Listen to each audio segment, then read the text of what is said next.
In this video, you're going to watch me pick up a girl, but it's pretty awkward. I'm not at my best. I'm pretty choppy. I'm not very charismatic. This is a very mediocre interaction, and pretty much anyone watching this could have an interaction that looks like this. You don't need to be super experienced. You don't need to be a pickup god to pick up a girl like this.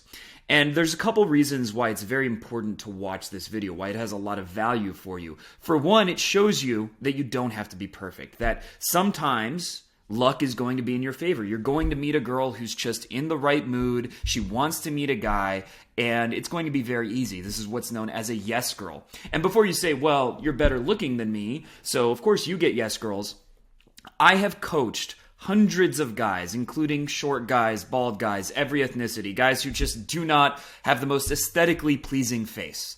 And I've seen them do approaches like this. I watch it with my own two eyes, and every single one of them gets yes girls. Now, look, if you're 6'4" and a male model, the percentage is going to be somewhat higher than if you're 5'2", but everyone does get yes girls. So it's very important to be aware that if you do a lot of approaches, you put yourself out there, sometimes it's going to work even when it's awkward. Even though I'm making mistakes, you're going to see the girl be forgiving of those mistakes. And secondly, I want you to watch this because I want to give you an accurate perspective of what pickup really looks like. A lot of coaches only show their best clips. They only show the ones where they're at their smoothest. But pickup is it's like something, say basketball. In basketball, the best players, they miss half their shots. They have times where they completely whiff and, it's an air ball. That happens to everyone. The best poker players lose all the time. They don't win every hand. They win more overall. They have a better ratio, better statistics. Just like if you're really good at talking to women, you're going to have a higher success rate. But everyone fails. Everyone has awkward interactions. And I want to give you realistic expectations and show you that it's perfectly normal to have failures, to have times where you're a little bit awkward, or maybe you say something that makes yourself cringe. That's normal. That's part of the process that happens to everyone, and you shouldn't be discouraged by that. And a lot of people do get discouraged because they see the highlight reels of coaches putting their best interactions of all time and think they have to live up to that standard. And I want to show you that you don't have to live up to that standard. So I'm putting myself out there. This is an interaction that a lot of guys wouldn't show because it is a little bit awkward, but I think it's very important and very useful for you to see it. So with that said, let's check it out. So you guys best friends? Yeah. It's one of them. That was not the best opener because she has no idea why I'm talking to her, and it does not set the premise very effectively. And it's also just kind of random, like where is it supposed to go? What is it accomplishing? So look, at least I'm saying something. I'm getting a conversation started, and that's better than nothing, but I would not say that was a good opener. So you guys best friends? Yeah. It's one of them. One of them. Top 5. Don't tell him that. I was being playful there. I said that Charisma King was one of my top 5 friends. It was a joke, but honestly, it was not that funny. However, she laughs at it despite it not being the best joke, and that's one of the best signs that a girl's attracted to you. She acts like you're funnier than you actually are. So even though my interaction so far is not the best, it's a little bit choppy, it's not a great approach, but she's reacting well out of luck. She just happens to be a yes girl, so I might as well stay in and not give up, even though I'm making mistakes. It's very easy to give up on yourself because you said something that you didn't like, and you're like, there's no way she's going to be attracted. But pay attention to the signs, because sometimes you do get lucky, and you just meet a girl who happens to think you are her type, or she's just in the right mood that she would be down for any guy. Whatever it is, that is going to happen. And the other thing I want you to pay attention to is my vocal tonality is not very good. I do not sound very certain. I do not sound very masculine. It's not the worst, but it's not great. Listening back to it, I'm not happy with it. But again, sometimes you do not have to be perfect. Sometimes bad is good enough. Sometimes you don't have to be this 10 out of 10 in terms of your charisma and personality because you're just her physical type, or she's in a certain mood, or whatever. There are other factors always at play. And although if I was more charismatic, I would have a higher chance of getting a reaction like this, you will get lucky some of the time despite making mistakes. His feelings might get a little hurt. But he's definitely in the top 5. Did you already got the vaccine? That was another mistake. That was not a good thing to say, talking about the vaccine. This was just something that was on my mind. The best conversations are free-flowing, where it's just whatever comes to your mind, you start talking about it. You're not overthinking or over-analytical, but vaccines and coronavirus are not a good topic for romance, for seduction. And there's really no positive outcome that having that conversation could have. It's not going to make the conversation sexier. It's not going to make it more emotionally stimulating unless it's in a negative way, like bad emotions that you don't want to be feeling. So this was a mistake, something I shouldn't have talked about. However, I do quickly transition out of it, which is a good thing. You just don't care? Probably. I got the vaccine, so... That means you don't have to use a condom, right? That's what I've been told. I realized pretty quickly that vaccines were not the right topic, so what I do here is I emotionally spike the interaction and take it out of the logical by saying, well, now that I got the vaccine, I don't have to wear a condom, right? And honestly, that line was not very smooth because the conversation was not sexual at all, and I'm taking it from 0 to 10 pretty quickly. So it was a little bit socially uncalibrated, but there's also a good side about it, and it's that I'm taking it out of logic and towards emotion. I'm taking it from platonic to more romantic.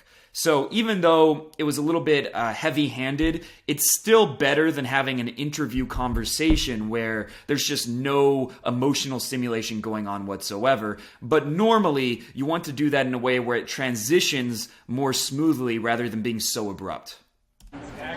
So what brings you guys to Vegas? I want to do the racing cars. And you're not? Racing cars. Where are you from?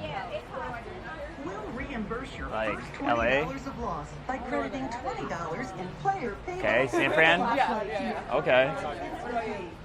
I actually lived in San Fran when I was a kid. Until I was 6. That's why I'm a little weird. It's what I picked up the energy, you know? But you don't really seem like you're from there. So she's laughing again, even though I'm not saying anything funny, and that's a very good sign that she's attracted and that I should be persistent instead of giving up on the interaction because I'm being a little bit awkward. No. Fucking Italy? I don't know. Somewhere in Europe. You seem a little down to earth to be from San Francisco. Which is not, no offense, but that's not what they're known for. They're very out there. Expressive. Lovers? We're close friends. Yeah. You can probably tell that I'm starting to loosen up. At the beginning, I was pretty tight, it was pretty stilted, but over time, I'm starting to get more in the zone. And approaching a girl, a lot of the time, it's like landing a plane. It can be bumpy at first, it can be awkward, but if you just follow the process, a lot of the times it will work out. In my course, I have a complete pull in which the beginning of the interaction is awkward, just like this one. I'm not at my best. It's not going great, but I just stick with it. And over time, I get more and more in the zone. I get towards God mode or state. And then by the end, I'm being pretty charismatic and smooth, and I end up bringing the girls home. And sometimes you just have to accept that it's okay to be a little bit awkward. If the girl is still talking to you, she's not showing signs of discomfort or like trying to get away from you, you don't have to be perfect. You don't have to be James Bond. And if you just trust that over time you're going to loosen up, you're going to get more comfortable, the nerves are going to work themselves out, then good things will happen. And that's one of the most important principles of pickup to be aware of, is that there is a process, and it's normal to be awkward at the beginning of the night or in your first interaction. It's not always going to start very smoothly. Sometimes it's going to be choppy, like landing a plane, but you just have to keep with it and not give up on yourself. Right. Right, why would that be a lie? No, I believe you. Yeah. I believe you. I'm trying to understand what you're saying too. Like it's ridiculous. It's just like a joke. No. I mean, life is a joke. Okay, so she thinks it's a joke that he's approaching her, which means he's actually very much in the zone. The girl is thinking he doesn't really like me. The girl is thinking, this can't be real, it must be a joke. And I could tell by their body language and their facial expressions that it was very flirtatious. But he was coming across as a little bit unobtainable or a little bit out of her league, a little bit too blasé, like he just didn't care what she thought. And that's why she's reacting this way. And this is what's known as a comfort test. And what you want to do when that happens, and if you don't know what that means, a comfort test is when a girl, she doesn't think you really like her, but she's attracted to you, but she thinks that you're just using her like you just want to get laid, but you don't care about who she is. And so what you want to do there is show genuine interest. Show her something unique about her that you like, and that you're not just a player who doesn't care about her personality. So that's a very good sign, and that's how you deal with that. In some ways. I agree. But, 2020 has proven that, right? Life is a joke. right. Right. That was very So what isn't a joke would be a better question. Wait, what? What isn't a joke would be a better question. That's a good question.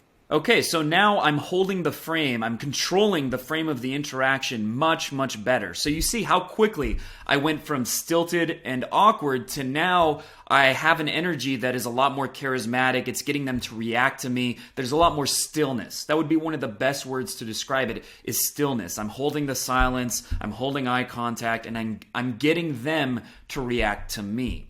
And that's something that I've gotten very good at doing through practice, through the method that I teach in God Mode, through the method of being okay with the initial awkwardness, embracing it, and doing things that get you out of your comfort zone, saying things that are maybe a little bit uncalibrated, not intentionally, but saying things that are going to get an emotional reaction, and pushing yourself out of your social comfort zone, basically getting yourself out of self-protection. And through doing that, you can very quickly go from a state where you're kind of timid and a little bit awkward to a state where women find you very charismatic and attractive.